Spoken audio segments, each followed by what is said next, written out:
Yo, what up, family? This is Doug Reed with the Let's Go Show. Yo, I got Joe Frazier Jr. in the building. I was fortunate to meet this brother actually in Atlantic City in the Showboat Hotel. I know him and his wife are looking to do some big things down there. But just to let you know, he's in the building. So, yo, what's going? I mean, I feel like you're like this is like an honor. What's going on, Joe? Man, listen, I'm blessed. I'm happy, healthy, wise, and wealthy. On the contrary, my voice, as you can hear, is a little jacked up. But other than that, I'm good to go. I appreciate you having me on here, and I'm just ready to chat with you and rap, and let's see what's good. Yeah, man, and one of the things I say, we just gonna jump right into it. Like, tell me about the young Joe.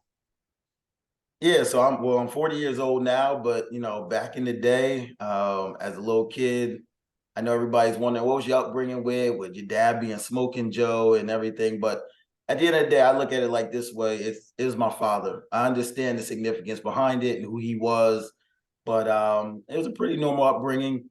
I spent a lot of time with my mother. He always had to travel, and I have my brothers and sisters and everything. But just he was your average Joe outside the ring. He was Smokin Joe in the ring.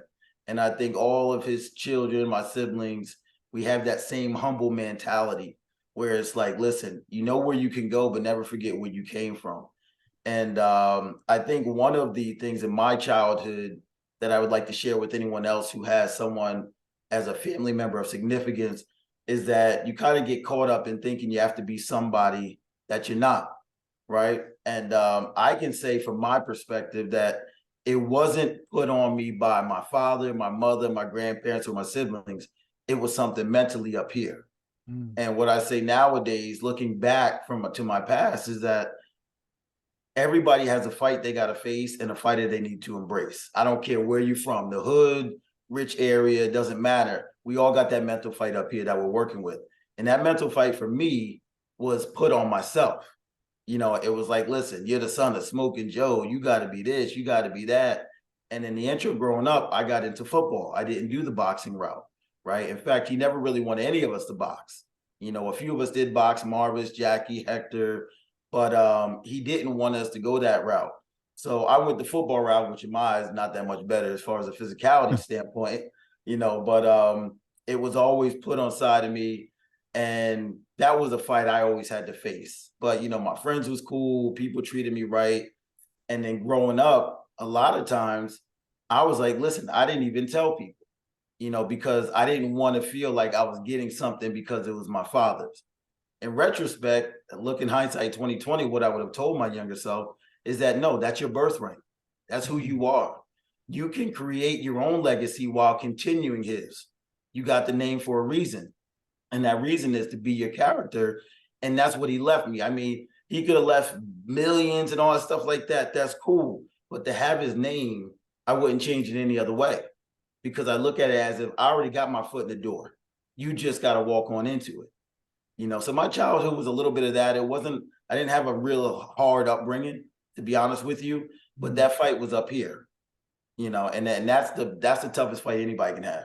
Yeah, you know what, and of course, boxing during that era with Ali and Norton and all those guys, it was a special era for boxing. Right. Even for me, just out of the respect. And now to hear you say that, as far as his character, uh, and I can just recall, certain interviews of him talking, always mild. Right. I mean, of course, he threw probably the biggest, one of the biggest punches in history when he knocked Ali down, and I remember it too, uh, because that Joker came from, I think was the right hook, but he came from North Philly with that. You know what I mean? He literally, That left I hook, seen him serious. jump and caught it. But even with that, the humbleness that came with that, man, and you definitely display that, kind of mild manner, but just like anything else, don't wake a lion up. You Exactly. know what I mean? Uh, Exactly. and I hear you say you chose football.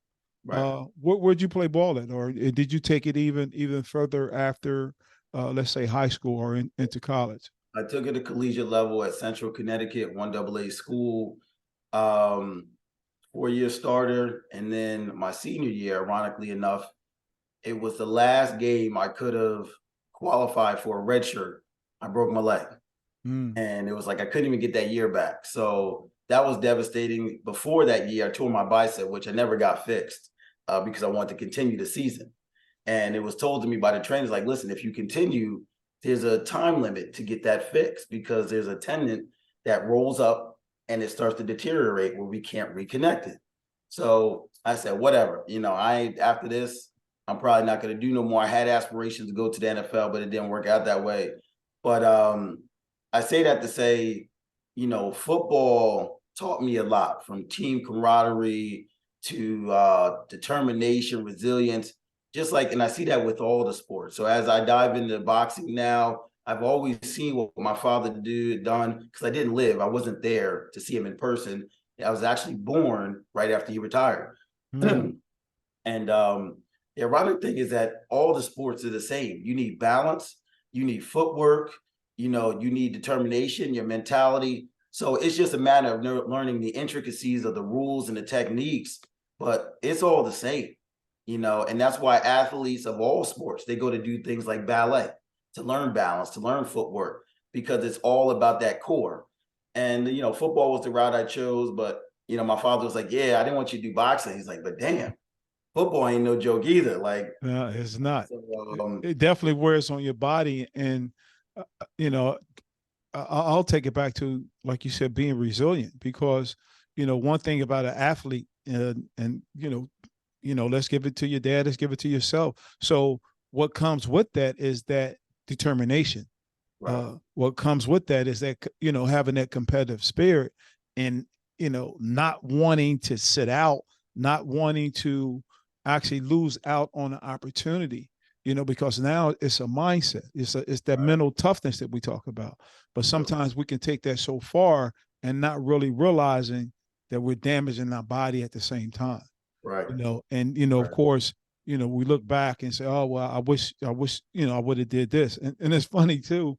You said Central Connecticut, and actually I had a friend of mine, athlete, that coached at Central Connecticut, basketball coach, Daniel Marshall. Matter of fact, okay, probably maybe 3-4 years ago.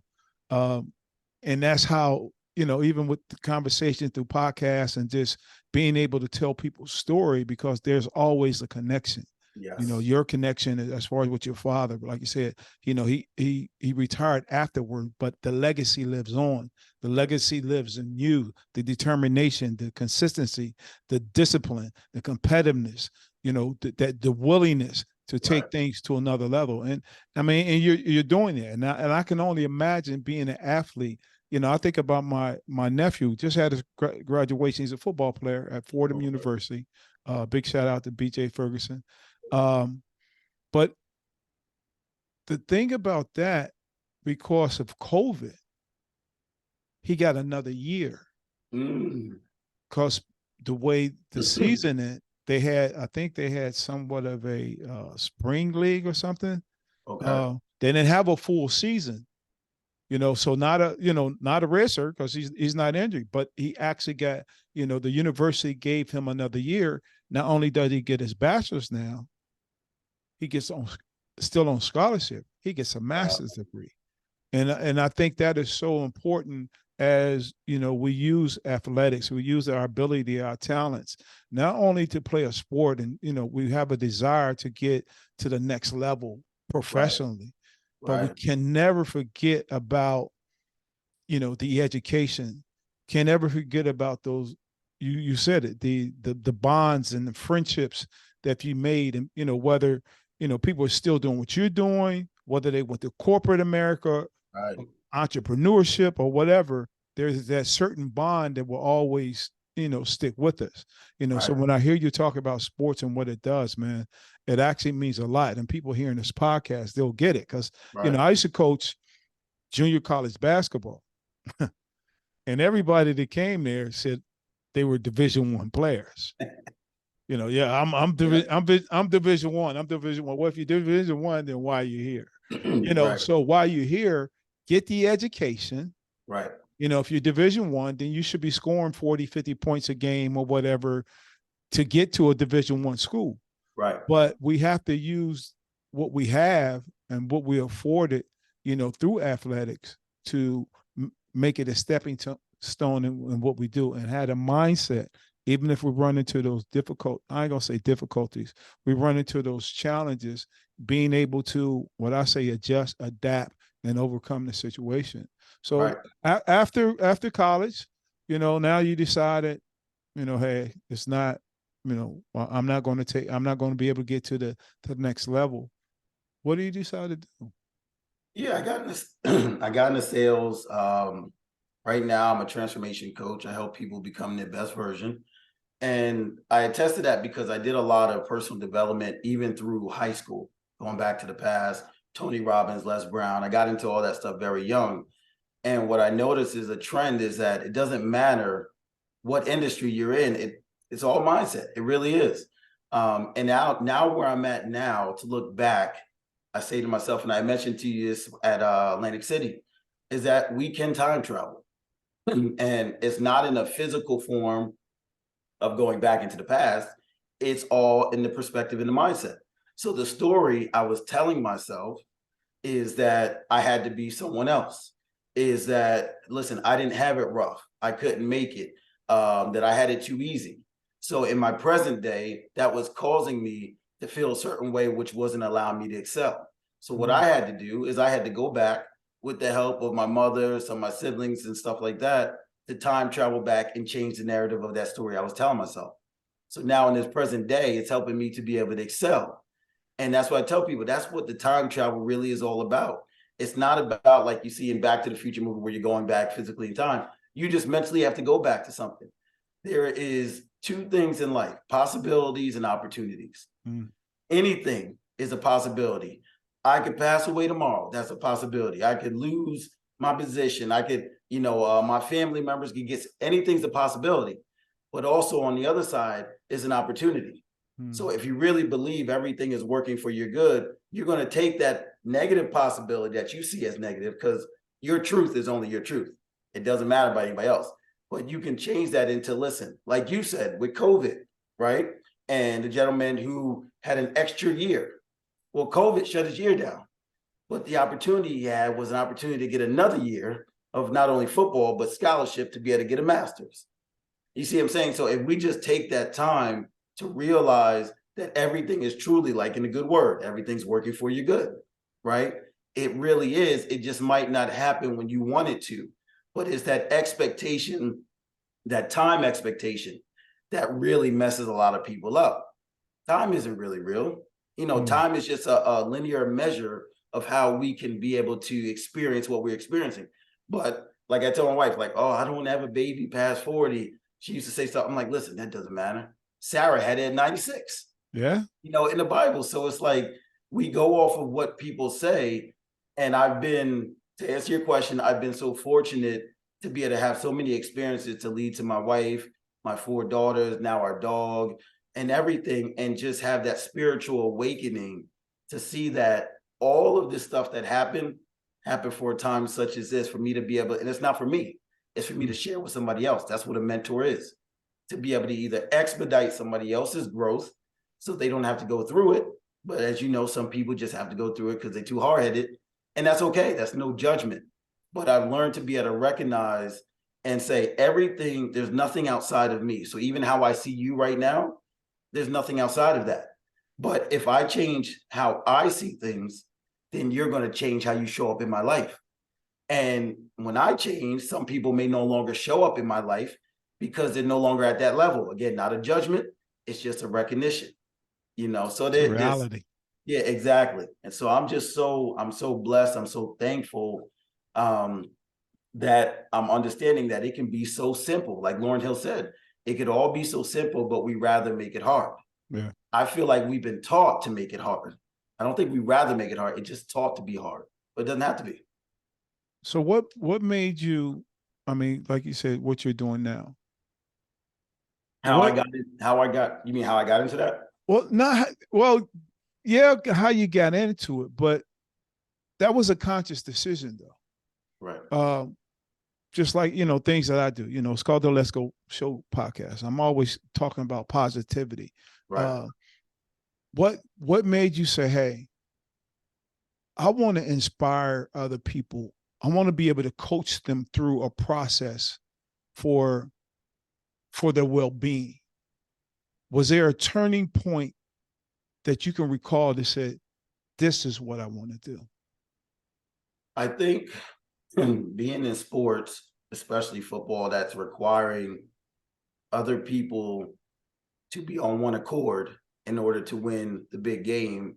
I realized that there's a lot of people out here struggling like me. So like I remember being 15, 16, knowing that I was destined for greatness, knowing that I had a great support system and everybody tell me, listen, there were so many people that believed in me more than I believed in myself. So you hear a lot of stories where it's like nobody believed in me and I had to, but that's not my story. My story is I didn't believe myself, which is also the only person that needs to believe in myself. So I said, I need to go out here and make sure people understand that it doesn't have to be that difficult.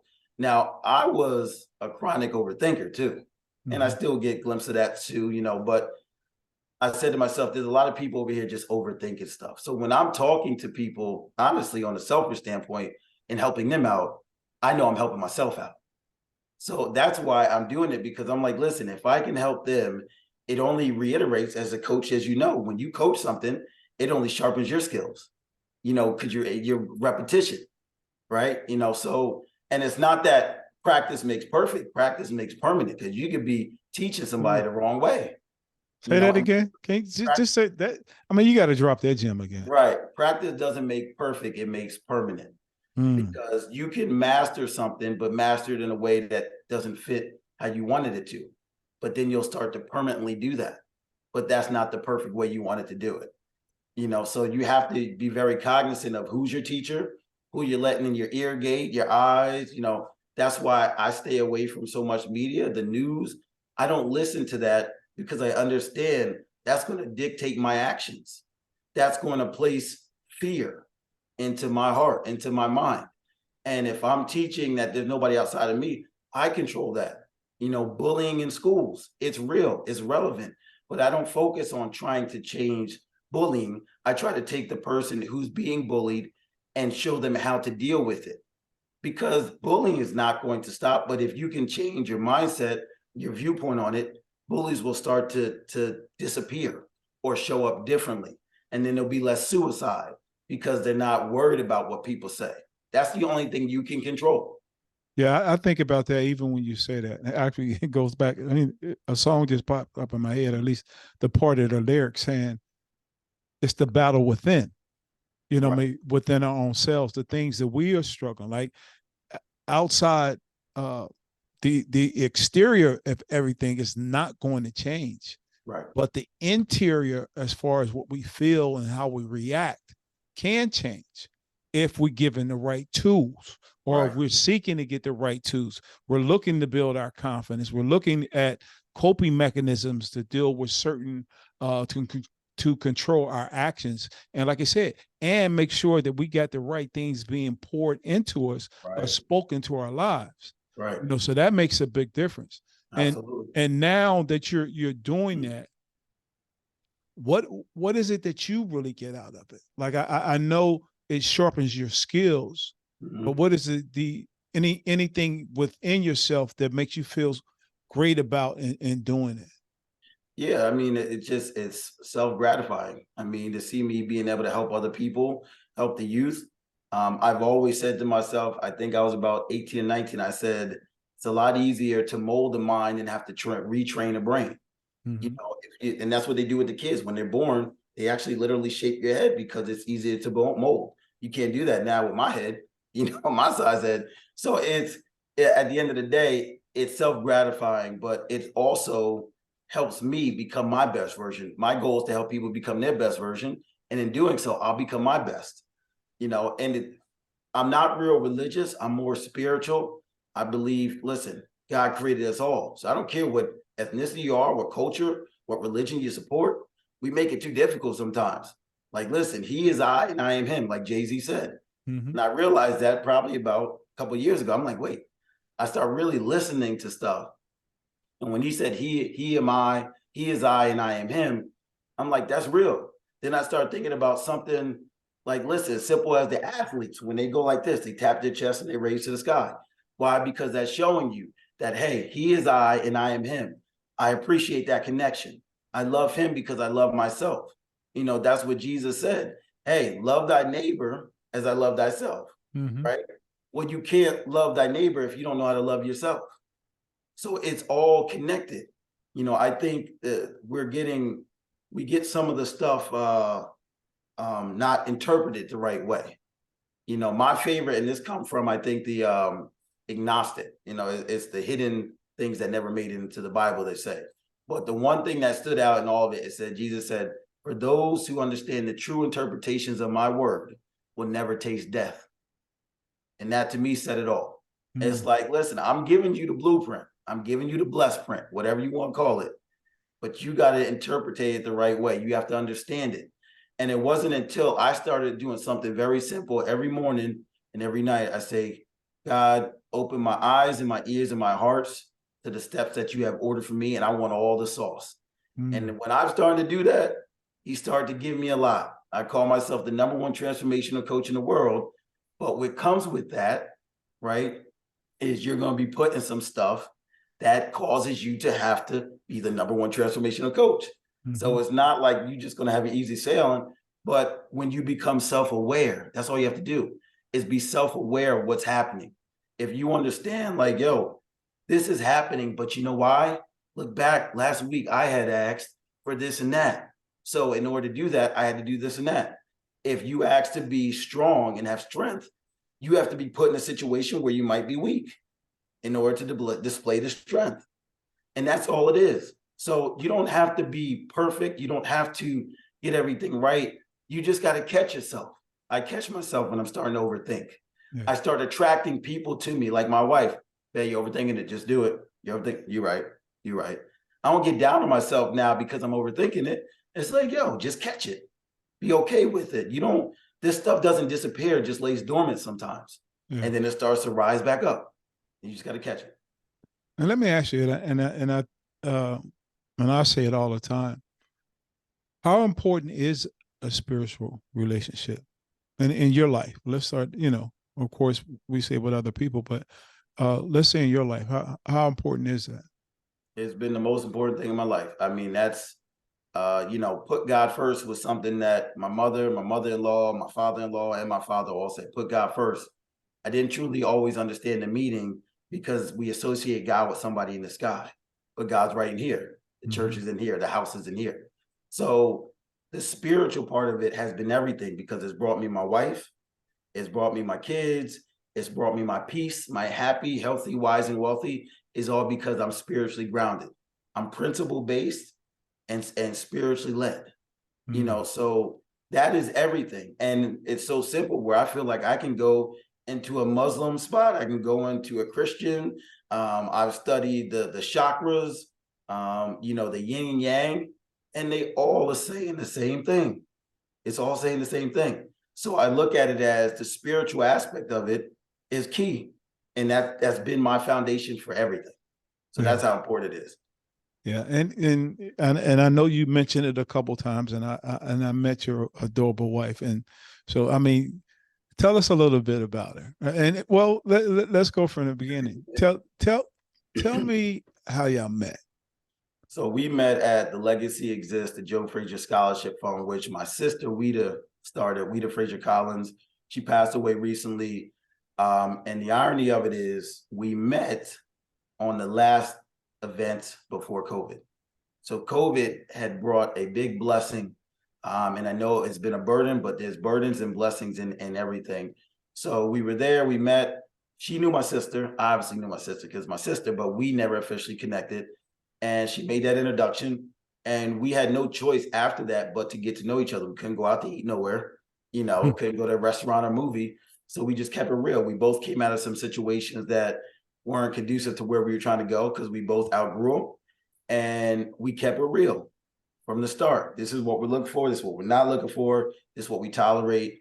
We're a blessed and blended family. She had kids, I had a kid coming into it. And it's all just conformed. But one thing we both did before we met that night is we both basically said, God, okay, I can hear you now. Lead me. I'm listening. I'm here. And it led us to that. And we haven't looked back since. I mean, people say we feel like we've been married 34 years. We've been married 2.5 years, not long at all. Yeah, But I thought yeah. Even when I met you, yeah, well, I mean, definitely a team that look like they've been together. Like you talk about, teamwork. It looks like it was a team that's been together with a well-oiled machine. right, and I appreciate that. And it's a matter of we kept it real. We knew what we wanted, and we both put God and that spirituality at the center of everything forefront. And it's just been a blessing. Now we've had our ups and downs, we've had our moments, but again, that self-awareness, because we've both been asking for a lot of things. Now, my wife is, to answer your question earlier, who's my wife? She's a very powerful being. But my mother is a very powerful being. And you know what they say about especially Black men, where we always generally try to gravitate to someone like our mother. And that's exactly what I've done. I told my wife, she's like, how could anybody get rid of you? I'm like, listen, I'm gonna keep it real with you. You're getting Joe 2.0. Everybody I else has like that. I 1.0. like You that. got the upgraded version, right? Yeah, yeah. So, but I can be self-aware of that to say, I'm not bashing my exes, that we just, we outgrew each other, and everybody is a reflection of me. So I see all my exes as some piece of me that I needed to work on to grow. And that's the case. But that gives you your power back. And that's what I try to show people is like, listen, you have all the power. God, the creator, universe, spirit, whatever you want to call it, is the almighty creator. You have been gifted the gift to be the co-creator of that reality. Stop giving all your power away. God empowered you to be perfect. He made you in his image perfectly, right? So you have some control, a lot of control. You may not be able to dictate the experience you have, but you can dictate how you perceive the experience you have, right? Which will shape and mold everything moving forward. So we understood that. We continue to grow. And I can't share it all. We've had some, on a spiritual level, if I tell you some of the things, because she's a medium, she can, she can talk to spirits and all, as you know. And my mother's the same way. My mother's been doing that for over 40 years. So they have a lot in line. And it's been a wonderful ride. And I'm so appreciative. And it's not that everything is perfect, but everything is exactly how it needs to be. And what's your wife's name Miss. again? Yeah, Literally yeah, miss. yeah. MIS. Don't let her hear this podcast and we didn't, put that out. I don't want to be in no trouble. She'd be like, Right. that was a guy down in Atlantic City. I told him, Right. no, Right. but oh man, wonderful story and didn't really understand it at all. So I'm just going to fast forward a little bit because, even as you talk about, some of your past and some of the things that you're doing, but then there's, what our plans are. Right. There's our future. Like what is that ideal situation or look like as far as maybe the accomplishments, maybe it's the relationships, maybe it's even something materialistic. Well, I'm not going to say that because you're not a materialistic person. Right. But what does the future hold for you? For me, I think, I see, well, my vision board is family, friends, finances, fitness, food, and that's at the forefront of everything. Obviously, my faith. But what it looks like for us as a family is just more kids, being able to have the time freedom to be able to groom them to be their best version. Because as I understand, being the number one transformational coach always starts at home. So I want them to be able to blossom into whatever they want to be. It might not be coaching, boxing, whatever. But if I know that they are their best version and they truly understand the power they have, I will be very happy with that. For me and my wife, just to be able to travel with them, do what we want, and be able to impact so many people. Like we've had tons of conversation with couples, tons of conversation with individuals. Her being in the boxing as a boxing promoter, one of the first Black female, the youngest Black female promoter to do 2 shows in a week. Wow. And it comes with a lot of you have to be secure, right? In order to endure, you have to be secure with a lot of things. So she has to talk to a lot of guys and do all that stuff. But I'm fine with that because she was a wife before I met her. You see what I'm saying? I didn't marry her and then she became a wife. She was a wife, like Ruth and Yeah. Boaz. She Yeah. epitomized all of those qualities. So I don't have to worry about that. And I'm appreciative of that. But future wise, I say that to say, just for us to just be able to impact millions and millions of people, impact, influence, and then the income all naturally comes. So that's all I can ask for. Be Yeah. happy, healthy, wise, and wealthy. And what do you guys have for the? I mean, I know even I mentioned Atlantic City, but what do you guys have planned for the future? Yep. So I we know have, you're working on some events. yeah, we have an event coming up in August this year, the 25th and 26th. We're doing a gala in honor of my sister, Weatta Frazier Collins. We're going to have a fashion show there. We're going to have the seafood, the upscale, like all that good stuff, dancing, the whole nine.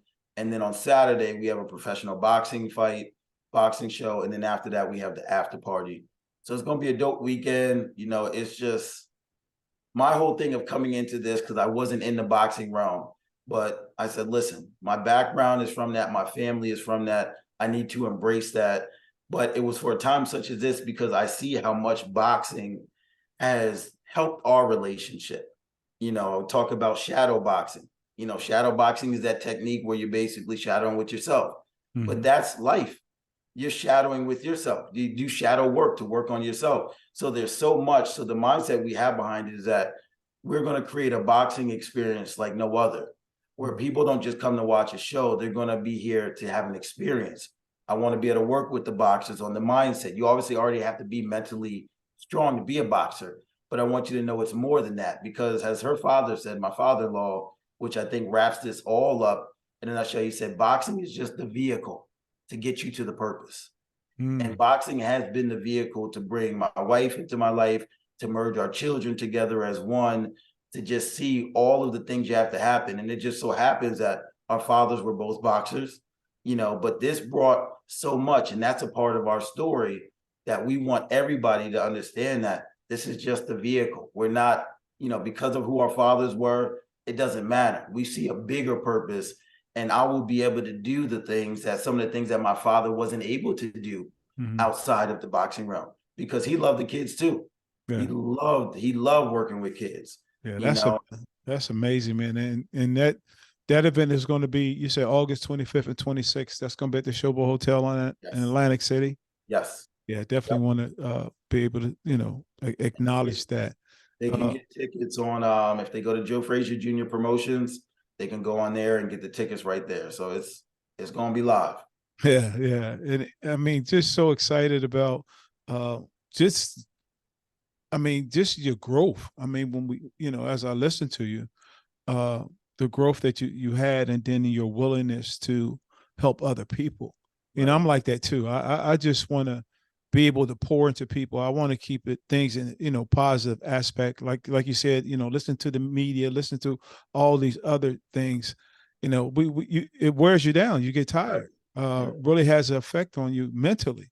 And I rather hit the airways and social media or whatever I can on a positive note. We got enough negativity, so we don't have enough, people out there speaking life into other people. What you're Right. doing, so really appreciate that. So, But I got one more thing for you, yeah. and this might be challenging. You got on red and I got on blue in the red corner. No, but we got a thing before we wrap up called the Let's Go Challenge. I'll throw word out or words, and you tell me the first thing come to mind. Could be one word, could be two words, could be 1,000 words. You just tell me the first thing that come to mind. All You right. ready? You ready? Yep. Girl, dad. Uh, Happiness for me. Straight happiness. Yeah. Faith. Necessary. Boxing. Um, Tough. Tough. Personal coaching. Personal coaching. Best way to become your best version. I'm gonna give you a long one for that one. No, whatever, first thing that comes to mind or whatever you feel. Confidence.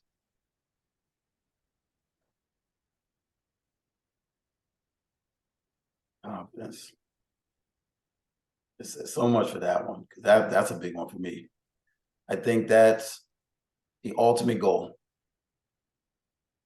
Have confidence. Mindset. Always need to be worked on. Boundaries. You don't set them, somebody else will. Ain't that the truth? Role model. Pick wisely. Peace. Peace.